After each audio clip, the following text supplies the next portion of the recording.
스승님, 선농일치, 즉 농사를 짓는 일이 참선일 수 있다에 관해 질문 올립니다. 농업국가였던 우리나라도 GNP 3만 불 시대로 많은 사람이 서울과 대도시에 몰려 살며 힘든 일하는 것을 싫어합니다. 많은 사람들이 꿈꾸는 전원생활은 노동이 필수입니다. 마당에 풀도 뽑아야 하고 텃밭도 일구어야 하고 무엇이 고장나면 손수 해결해야 합니다.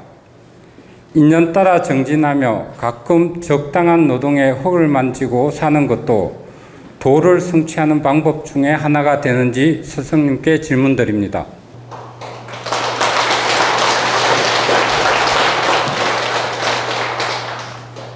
선농일치라는 말이 있는데, 선농일치라는 말은 우리가 참선하고 도를 닦는 거와 농사를 짓는 거와 하나다, 근본이 하나다, 이런 말이 있는데, 여러분들이 이 말을 잘못 해석하면 안 됩니다. 이 부분을 길게 풀어드리면 아주 길고 좀 짧게 풀어드리면 좀 짧게 할 수도 있는데, 시간 관계상 제가 좀 압축해서 간단하게 풀어드리겠습니다. 선농일치는 현 시대적으로는 안 맞는 말입니다. 현 시대적으로는. 그러면 여러분들이 선농일치, 선자가 참선할 때 선자고, 농자는 농사농자고, 한일자 이룰치자를 말하는 겁니다. 참선하고 마음을 닦고 농사 짓는 것은 하나와 같다, 이런 뜻이에요. 근데 왜 그럼 현 시대에는 안 맞느냐? 현 시대에 생업으로 농사를 짓는 분들, 가정을 위해 농사를 짓는 분들, 어떤 생업수단으로 농사를 짓는 분들은 이 농사도 경쟁 속에 농사를 짓고 있습니다. 내가 어떻게 하든지 농사를 잘 지어서 좋은 값을 받아야 되고, 또 수확물, 이 수확물이 잘 보존이 돼야 되고, 성공적으로 농사를 지어서 나름대로 그 가치성 있게 쓰여야 되기 때문에 나름대로 연구도 하고 막 그 농사에 대해서 신경도 써야 되고, 아침 새벽잠을 거르면서 일을 해야 되고, 엄청나게 농사일에 힘이 듭니다. 근데 내가 이 생업을 해서 농사를 짓게 되면, 생업을 위해서 농사를 짓게 되면 늘 그 농사에 급급하고 마음을 뺏기다 보니까 사람이 굉장히 단순 욕심이 생기거나 단순해지거나 단순하게 어떤 늘 노동적으로 역할을 하다 보니까 깊이 있는 그 마음 공부, 깊이 있는 생각을 못하는 예가 많습니다. 단편적인 예를 들면 이렇게 시골에 농사 짓는 분을 제가 이렇게 만나면서 이렇게 점검을 해봤더니 순박하고 순수한 면도 있지만 굉장히 단순하면서 때로는 욕심으로 가득 차 있고 지혜롭지 못한 경우가 많습니다. 왜 그러냐? 단순하게 생활하고 단순하게 일하고 단순하게 힘쓰는 일을 많이 하다 보니까, 또 이런 마음 공부를 접하지 않고 나름대로 지식적인 면을 많이 갖추지 않다 보니까 거시적으로 크게 보는 눈이 부족해요. 그리고 분별력도 부족하고 깨우침도 부족하고 전체를 보는 그런 상생의 마음이 부족하더라. 그래서 내 시골 땅 한 평 남들이 쓰는 걸 절대 용납을 못하고, 공적으로 길로 내는 것도 싫어하고, 시골 길을 내 땅을 좀 내주면 동네 사람들이 다 그 길을 잘 써서 득되게 잘 살 수 있는 조건인데도 불구하고 이 5평, 10평이 내 땅이란 이유로 그 도로 포장을 못하게 하고 도로를 막는 경우도 있고, 그리고 심지어는 수도도 설치를 못하게 하고, 이런 무지한 사람도 있다라는 겁니다. 그 10평, 때로는 20평, 때로는 5평, 요 땅이 길에 들어갔다고 이게 내 땅이란 이유로 그 도로는 바꿀 수가 없어요. 이미 상용 도로로 쓰고 있기 때문에 내 땅이라도 막지 못해요, 법적으로. 그런데 이 내 땅이 도로에 들어갔다는 이유로 포장도 못하게 하고, 그 길로 수도도 못 놓게 하고, 그래가지고 그 위에 사는 사람들은 비포장으로 살게 만드는 거예요. 나라에서 포장을 해주고 싶은데 이 한 사람의 욕심 때문에 그 윗사람들은 선의적 피해를 보는 겁니다.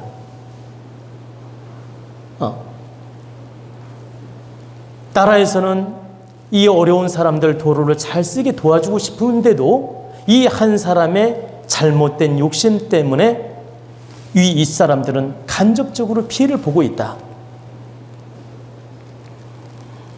이렇게 욕심으로 뭉쳐있는 어리석은 사람도 있더라는 얘기입니다. 근데 차라리 좀 도시의 지식인은 어떠냐? 이 땅값을 얼마를 쳐주십시오.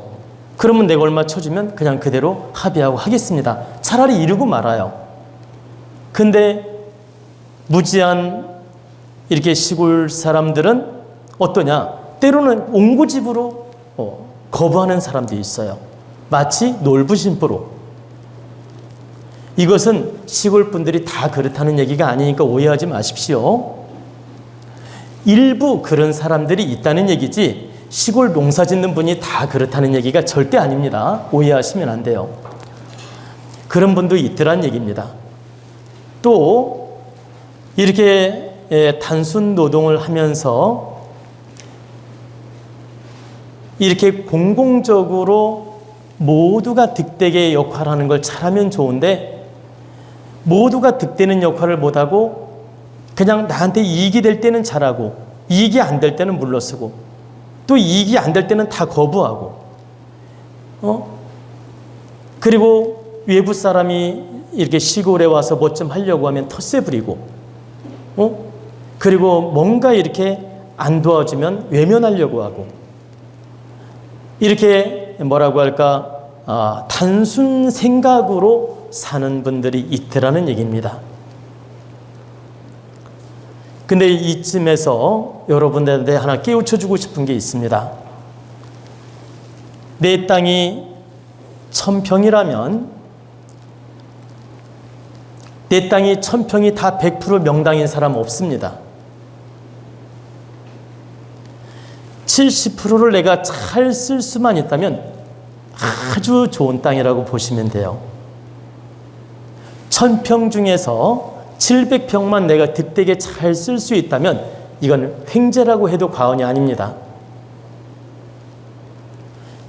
다시 말씀드려서 1000평 중에 700평을 유용하게 득되게 잘 쓰고 30% 덤으로 남는 땅이라면 이 사람은 좋은 땅을 운용하는 것이다. 근데 여기서 그럼 30% 안 좋은 쓰지 못하는 땅이 있지 않습니까? 그럼 30% 쓰지 못하는 땅에 탁한 기운이 서릴 수가 있거든. 그런데 내가 단 한 평이라도 남을 위해 득되게 쓰고 2평이라도 남을 위해 득되게 쓰게 되면 이 탁한 기운이 스스로 소멸돼요. 스스로 소멸돼서 나머지 땅도 다 탁한 기운이 없어지면서 긍정작용을 합니다. 또한 내가 도로를 내주는데 한 평이든 10평이든 이렇게 많은 사람들을 위해 득되게 쓰게 되면 이 공답으로 내 다른 농사 짓는 일이 잘 되고 좋은 일이 많이 생겨서 이 내준 10배, 100배로 좋은 공답이 옵니다. 내가 다른 사람을 위해서, 동네 사람을 위해서 50평을 내줬든 100평을 내줬든 득되게 내줬다고 합시다. 그리고 함께 쓰는 거지요. 공공적으로. 이렇게 했을 때 이 많은 사람을 이롭게 한 공덕 때문에 내 땅에 설령 모자란 땅이 있거나 좀 부족한 흉당이 있다 하더라도 이 탁한 기운이 이 공답으로 다 다 없어진다는 얘기입니다. 결국 100%가 탁한 기운이 다 없어지는 거예요. 내가 마음을 잘 씀으로써. 근데 이런 원리를 모르고 욕심의 잣대로서 2배, 3배 보상을 받으려고 하거나 욕심의 잣대로 또 때로는 그 놀부 같은 심보로 고집을 부리고 안 내주거나 절대 이러면 안 됩니다. 시골에 계신 분이든 도시에 계신 분이든 도로를 위해 내가 공공적으로 땅을 내줘야 되거나 공익적으로 땅을 내줘야 되거나 주민들을 위해 땅을 내줘야 될 처지가 놓였을 때 기본 시가에 준해서 보상을 해주면 감사합니다 하고 당연히 내줘야 되는 거예요. 2배의 욕심을 부리는 것도 옳지 않습니다. 2배를 받게 되면 어떤 현상이 생기냐? 2배 받은 것만큼 내가 탁한 기운을 짊어지게 돼요. 시가만 받으면 탁한 기운도 없고 특별한 공답도 없습니다. 그게 무슨 말씀이냐면 내가 시가만 받고 땅을 내줬어요. 도로로. 그러면 이 사람은 시가 땅값을 받았기 때문에 큰 복을 지은 건 아니라는 거예요. 내가 땅값을 받았으니까. 그냥 내줬다면 큰 복을 지은 거고 땅값을 받았기 때문에 이건 큰 복을 지은 건 아니다. 큰 복을 지은 건 아니지만 그래도 많은 사람을 이롭게 협조했기 때문에 작은 공답은 있다.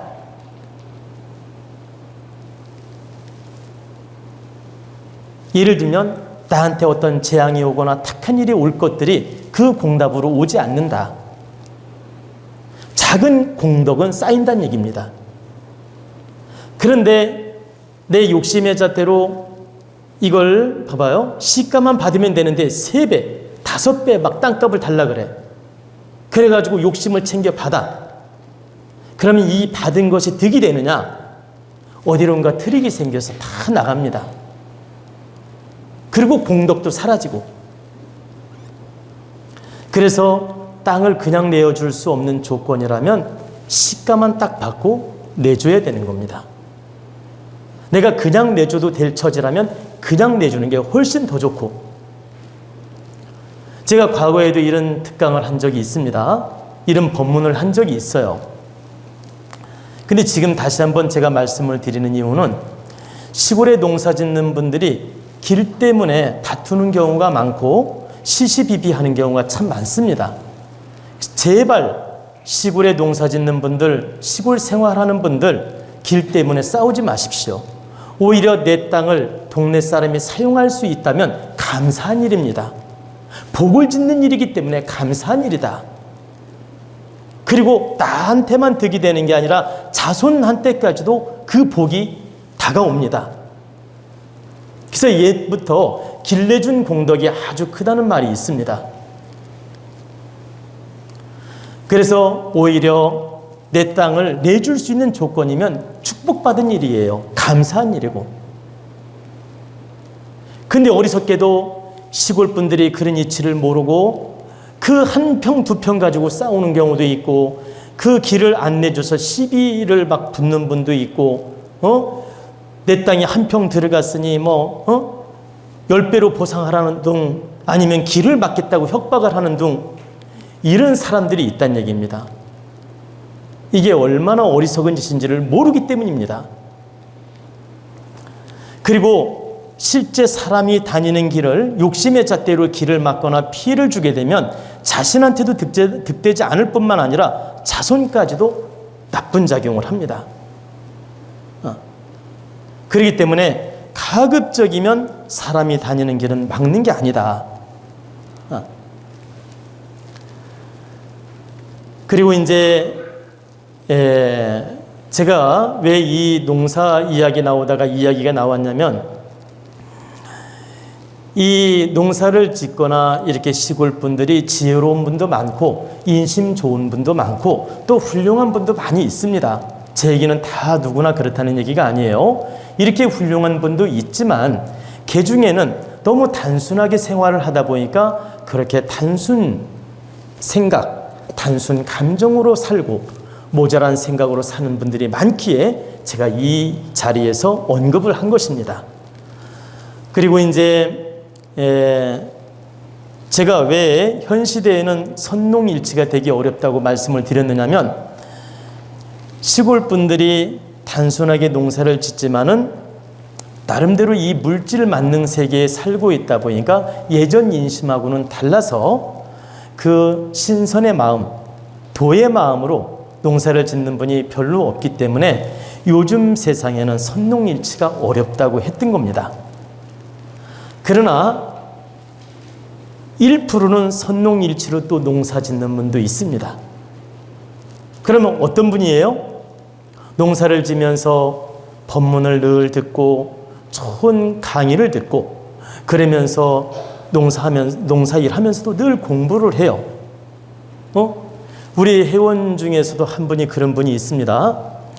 농사 지면서 늘 법문을 틀어놓고 법문을 듣고 공부하는 거예요. 그 시간이 얼마나 즐거워요. 그러니까 농사 지면서도 늘 공부할 수 있으니까. 그리고 늘 또 이렇게 참 천봉영을 들으면서 기도하는 분도 있고, 이렇게 농사 지면서도 늘 공부하는 분이 있다는 얘기입니다. 바로 이런 분들은 선농일치를 하고 있는 분입니다. 근데 우리 국민 중에 1% 농업을 하시는 분은 선농일치하는 분이 있다. 1%. 그리고 나아가서 농업을 취미로 수행하는 마음으로, 즐기는 마음으로 하는 분들은 역시 선농일치를 할 수 있습니다. 마음 닦는 마음으로 채소도 가꾸고 취미로 이렇게 농업을 하는 분이 있죠. 그냥 생업이 아니고 취미로 수행하는 마음으로 농업을 하는 분들은 선농일치가 될 수도 있다. 그래서 제가 이 이야기를 지금 이 정도로 양면적인 걸 말씀드린 이유는, 우리 그 고향이든 저 시골에 사시는 농업하시는 우리 부모님 시대에, 또 우리 시대, 또 우리 후배 시대, 우리 선배 시대, 이렇게 고향에서 농사지는 그 어르신들이 많이 계신데, 정말 훈훈한 인심과 훈훈한 덕과 지혜로운 마음으로 이렇게 농업을 잘 하시는 분도 있고, 그분들에 대해서 진심으로 존경합니다. 그러나 일부는 또 너무 모자라고 욕심으로 인색하고 나밖에 모르는 마음으로 농사를 짓는 분도 있어서 경각심을 드리는 차원에서 이 양면을 설명드린 것이기 때문에 농업하시는 어르신들, 이 제 말씀을 듣고 오해하지 말라는 뜻입니다. 저는 시골에 계신 농업하시는 어르신들을 좀 하나라도 깨우쳐 드리고 싶은 마음이 있습니다. 그래서 앞으로 저는 이제 이 시골에 그 어려우신 어르신들을 한 번 한 번 만나면서 조금씩이라도 공부를 시킬 계획을 가지고 있습니다. 그 공부가 얼마나 득이 될지는 모르겠지만 제가 앞으로 그 계획을 가지고 있습니다. 왜 그 계획을 세웠느냐? 미련하고 바보스럽고 하나밖에 모르고 깨우치지 못하고 욕심으로만 풀 한 포기 뽑다가 간다면 얼마나 허망합니까? 내가 한마디라도 법문을 듣고 깨우쳐서 내가 시골에 살더라도 참 이웃을 사랑할 수 있고 남을 위해 득되는 인생을 살다가 호련히 갈 수 있는 사람이 돼야죠. 또한 도시의 자손들이 한 번이라도 놀러 왔을 때 자손들한테 득되는 말 한마디라도 해줄 수 있고 지적인 말 한마디라도 해줄 수 있는 영감님이 되어야 되며 할아버지, 할머니가 되어야 되기 때문입니다. 부모님이 되어야 되고 그런 부모님과 할아버지, 할머니가 되어야 돌아가시더라도 편하게 돌아가시고 극락왕생할 수 있습니다. 동물처럼 단순 노동하다가 그냥 밥 세 끼 먹고 아주 무지한 인생을 살다 가버리면 집착에 묶여가지고 단순 귀신이 됩니다. 그리고 후손을 도울 힘도 없어요. 그런 신들은. 무지하다 보니까 후손을 도울 힘조차 없다. 깨우친 조상, 남을 득되게 한 조상, 이렇게 공부를 많이 해서 깨우친 영혼이 돼야만이 후손도 도울 힘이 생기지, 미련한 조상은 후손을 도울 힘조차 없다라는 거예요. 그래서 앞으로 이렇게 참 시골에 어려운 분들, 또 무지한 분들을 제가 한 분 한 분 인연 따라 좀 깨우쳐 드리고 싶은 마음을 가지고 있고, 앞으로 그런 노력도 할 것입니다. 앞으로 우리 농업하시는 분들이 그 농업을 하면서 때로는 하우스 농사를 지면서 시간이 되면 좋은 법문을 들으면서 그 시간을 보람되게 득되게 쓰시기를 진심으로 바랍니다. 그렇다면 여러분들은 선농일치가 될 수 있다는 뜻입니다.